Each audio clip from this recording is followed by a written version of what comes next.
आज के समारोह में उपस्थित शिक्षा,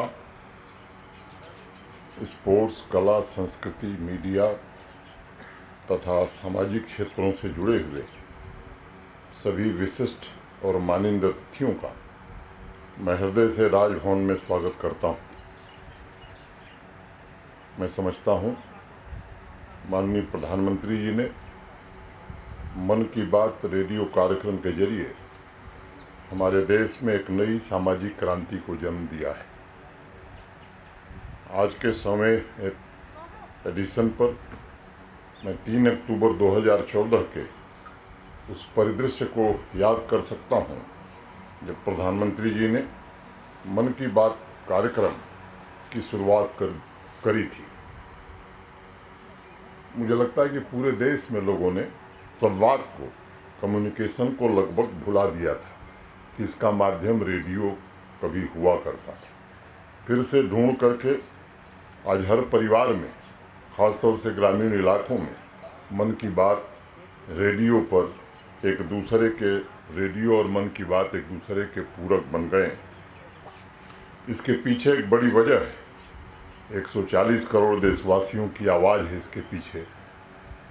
ये उनकी आकांक्षा, उनके सपने, उनकी चुनौतियाँ, उनकी सफलता, उनकी दिनचर्या, उनके विशेष प्रयोजनों की एक नई शुरुआत है, उनके नवजीवन का अंतर्नाद है। आपने अभी स्वतः सुना है, अनुभव किया है। अनेक ऐसे लोग जो हमारे बगल में रहते हैं, इतना बड़ा काम कर रहे हैं और हम खुद नहीं जानते। ऐसे अनेक देश के हीरोज़ को पूरी देश ने पहचाना, बल्कि देश ने नहीं, बाहर के लोगों ने भी पहचाना है। मार्शल मैकलुहान का एक बड़ा फेमस स्टेटमेंट है, मीडियम इज़ द मैसेज। और प्रधानमंत्री जी ने रेडियो के उस माध्यम को चुना है जिसे भारतवासी अपने दिल के सबसे करीब पाता है, जिसमें परिवार की भावनाएं कभी जुड़ा हुआ हम मानते थे। माननीय प्रधानमंत्री जी ने उसी भावना के तहत सभी देशवासियों के मन की बात को केंद्र में रखकर संवाद की एक ऐसी परिपाटी शुरू की है जिसे दुनिया के बड़े बड़े कम्युनिकेशन एक्सपर्ट आज तक के इतिहास में सबसे इफ़ेक्टिव कम्युनिकेशन अभियान मानते हैं। अगर आप देखेंगे तो मुझे लगता है कि बापू से बड़ा कम्युनिकेटर मैं दुनिया में किसी को नहीं मानता। मैं समय नहीं है कि मैं बापू के बारे में विशेष बात करूं, लेकिन ये सच है कि संवाद ही लोकतंत्र की आत्मा होती है। संवाद सामाजिक चेतना की जीवंत धारा भी होती है। एक स्टेट्समैन और आम नागरिक के बीच फर्क यही है कि वो लोगों से, सामान्य जन से संवाद स्थापित करता है, जिससे लोकतंत्र की नींव भी मजबूत होती है और शासन में नागरिकों की भागीदारी भी सुनिश्चित होती है। शासन की नीतियों में आम आदमी की आवाज़ भी मुखर हो सकती है। और मैं मानता हूं कि मन की बात के माध्यम से माननीय प्रधानमंत्री जी ने टू वे कम्युनिकेशन स्थापित किया और एक ऐसी व्यवस्था बनाई जिससे समाज में हो रहे बदलाव को देश जान सके, दुनिया जान सके।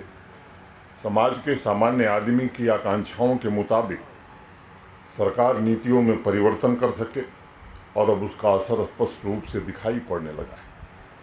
आज 100 एपिसोड पूरे हुए हैं। ये कहना ज़्यादा उचित होगा। इस कार्यक्रम के माध्यम से प्रधानमंत्री जी ने सामाजिक एवं व्यक्तिगत व्यवहारिक परिवर्तन को एक नई दिशा और एक नया आयाम प्रदान किया है। साथियों, विश्व के इतिहास में उंगलियों पर गिने जाने वाले राजनीतिज्ञ हैं जिन्हें सबसे इफेक्टिव कम्युनिकेटर माना गया है। उस लिस्ट में मैं कह सकता हूं कि आज हमारे प्रधानमंत्री का नाम सबसे ऊपर है, जिन्होंने अपनी विशिष्ट शैली द्वारा कथनी और करनी को जोड़ने का, एक करने का काम किया है। उन्होंने नागरिकों को लोकतंत्र का सच्चा स्वामी मानते हुए वास्तव में प्रधान सेवक की तरह विकासशील समाज, आकांक्षी समाज की मूलभूत आवश्यकताओं को केंद्र में रखा है और ऐसे व्यवहारिक परिवर्तन पर बल दिया है जो उनके सर्वांगीण विकास में सहायक सिद्ध। मन की बात कार्यक्रम के माध्यम से प्रधानमंत्री जी ने शिक्षा, युवाओं, महिलाओं, किसानों, अध्यापकों, समाज के प्रबुद्ध वर्ग के लोगों को एक सूत्र में पिरोकर राष्ट्र सर्वोपरि की भावना ये मजबूत की है। समाज में अनेक ऐसे लोग हैं जो चुपचाप सामाजिक बदलाव के लिए काम कर रहे थे।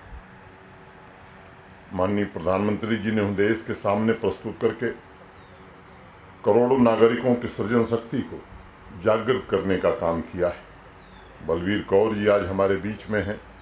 वो इस बात को जानती हैं कि कोरोना महामारी के दौरान मन की बात कार्यक्रम में उनके प्रयासों का जिक्र करके प्रधानमंत्री जी ने हेल्थ केयर के विकेंद्रीकरण पर बल दिया था और बहुत कम समय में पंचायतों में आइसोलेशन बेड की वजह से देश की लाखों जिंदगियों को बचाने में हम सफल हो सके थे। मैं समझता हूँ कि देश का हर एक नागरिक इस बात को महसूस करता है कि मन की बात सिर्फ एक रेडियो कार्यक्रम नहीं है, बल्कि ये समाज के संकल्पों को साकार करने का एक प्रेरणा स्रोत भी है। मुझे लगता है कि सार्वजनिक जीवन में संवाद विभिन्न मुद्दों पर नागरिकों को ओनरशिप प्रदान करता है और व्यक्तिगत अनुभवों तथा सार्वजनिक नीतियों के बीच मजबूत संबंध भी स्थापित करता है। पल्ली गांव के प्रोग्रेसिव फार्मर विजय कुमार जी, यहाँ उपस्थित सरपंच बलबीर कौर जी, डोडा के नौजवान फैयाज अहमद, कश्मीर एडमिनिस्ट्रेटिव सर्विस के टॉपर अंजुम बशीर, डॉक्टर नवीद नज़ीर, मंजूर अहमद का जिक्र करते हुए मन की बात कार्यक्रम में माननीय प्रधानमंत्री जी ने सभी नागरिकों को निर्माण की भावना से जोड़कर चलने तथा रचनात्मक कार्यक्रमों को व्यापक बनाने की नई दिशा दी है। कश्मीर से लेकर कन्याकुमारी तक, स्थानीय उत्सवों से लेकर व्यक्तिगत प्रयासों को हाईलाइट करके प्रधानमंत्री जी ने निश्चित रूप से एक भारत श्रेष्ठ भारत की भावना को सशक्त किया है।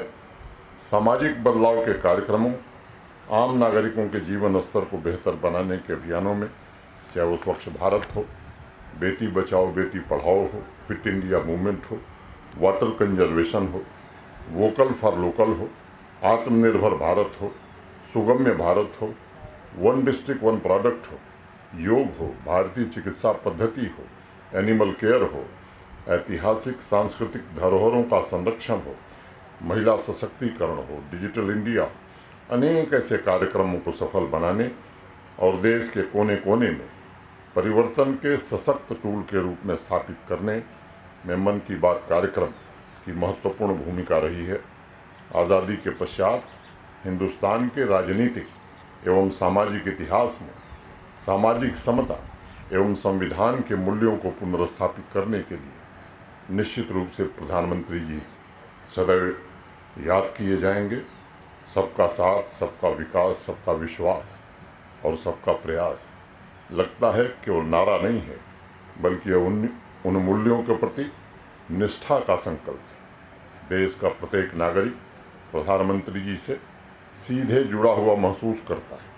हम सब जानते हैं, चाहे बच्चों से परीक्षा पे चर्चा के माध्यम से उनके भीतर से तनाव समाप्त करने का प्रयास हो, सेना के बहादुर जवानों के साथ बातचीत हो, या फिर किसान भाइयों से सीधे संवाद स्थापित कर उन्हें प्रोग्रेसिव तरीके से खेती करने के लिए प्रेरित करने का मुद्दा हो, प्रधानमंत्री जी ने बखूबी सभी वर्ग से बहुत गहरे तल का संबंध स्थापित कर लिया है, जिसमें आस्था है, विचार है, विश्वास है और भारतवर्ष के लिए कुछ कर गुजरने का संकल्प भी है। मुझे थियोसॉफिकल सोसाइटी की मैडम ब्लॉटस्की के जीवन की एक घटना याद आ रही है। वो पूरी दुनिया का भ्रमण करती थी। जब किसी देश में उन्हें ट्रेन से यात्रा करनी होती थी तो एक झोले में एक झोला लेकर चलती थी। उसमें फूलों के कुछ बीज होते थे। एक बार किसी ने उनसे पूछा कि ऐसा आप क्यों करती हैं, क्योंकि जिस रास्ते से आप जा रही हैं वहाँ दोबारा तो आपका आना होगा नहीं।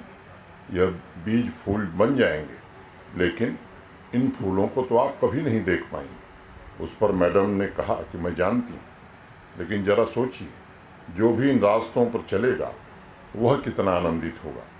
मुझे लगता है प्रधानमंत्री जी ने मन की बात कार्यक्रम के हर एपिसोड में वैसे ही बीज बोए हैं जो लोकतांत्रिक व्यवस्था सामाजिक परिवर्तन को अंकुरित करने का अवसर प्रदान कर रहा है।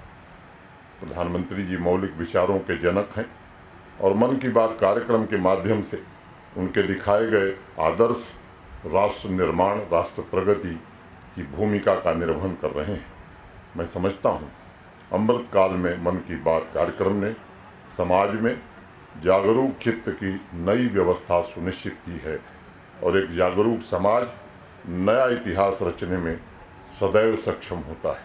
हम सबको मिलकर उसी भावना के साथ भारत को भौतिक एवं आध्यात्मिक तथा सांस्कृतिक रूप से समृद्ध बनाना है। आप सभी आज के इस कार्यक्रम में साक्षी बने और मुझे मेहमान नवाजी का अवसर दिया। मैं आप सबके प्रति कृतज्ञ हूँ। बहुत बहुत धन्यवाद।